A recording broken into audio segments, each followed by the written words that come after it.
وازی لە خوێندنی ماستەر هێنا تاکو ئەو خەونەی کە هەی بوو بەدەستی بهێنێت. دواتر پاژەوڵ و ماندووبوونێکی زۆر توانی ئامانجەکەی بپێکێ و سەرکەوتنێکی گەورە بەدەست بهێنێت. ئەمە چیرۆکی سەرکەوتنی کۆمپانیای تریندیۆڵە. لەم ساڵانەی دواییدا لە دوای بڵاوبوونەوەی ڤایرۆسی کۆرۆنا شێوازەکانی ژیانکردن بە ڕێژەیەکی بەرچاو گۆڕانکاری بەسەرداهات، چونکە ژیانی کار و بازرگانی و خوێندن بەرەوناو جیهانی تەکنەلۆژیا هەنگاویانە. ئەمە ژەلێکی باش بوو بۆ ئەو پێگە ئەلکترۆنیانەی کە لە بواری بازارکردنی ئۆنلایندا کاریان دەکرد. یەکێک لەوانەش کۆمپانیای تریندیۆڵ بوو کە تەنها لە ماوەی ساڵی ڕابردوو تێکرای قازانجی بۆ لە 166 زیادی کرد. بە پێی راپۆرتێکی تایبەت بە وەزارەتی بازرگانی تورکیا ئاماژە بەوە دراوە کە نرخی هەموو شمەکەکانی ناو وێبسایتی تریندیۆڵ بیزێندە بەچاو شمەکەکانی 3 ساڵی ڕابردوو زیادیان کردووە. ئەوە ژوای کردووە قازانجی کۆمپانیاکە بەرەو 10 میلیارد دۆلار هەنگاو بنێت.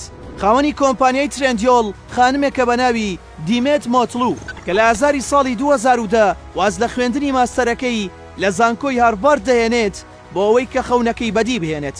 ئەویش بریتی بوو لەوەی کە کارێکی سربەخۆ و تایبەت بەخۆی دابمەزرێنێت، بۆیە دەگەڕێتەوە بۆ تورکیا. لەوێ دەست دەکات بە دروستکردنی وێبسایتێکی تایبەت بەخۆی بۆ فرۆشتنی کەلوپەلەکان و ناوی لێدەنێت تریندیۆڵ. لە ماوەی تەنها 16 مانگدا دێمیت سەرکەوتنێکی زۆر بەدەست دەهێنێت.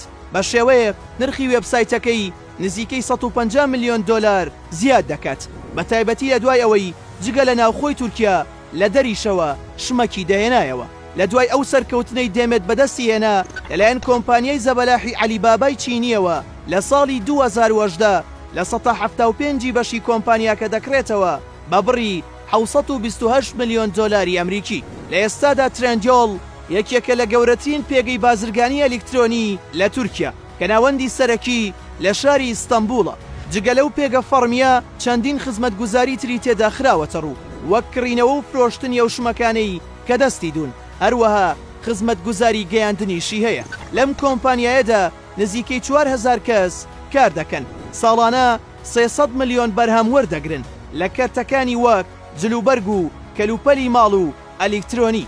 جگە لەوەش پێگەکە دەستی بەسەر لە 134 لە بازاری ئەلکترۆنی لە تەواوی تورکیادا گرتووە.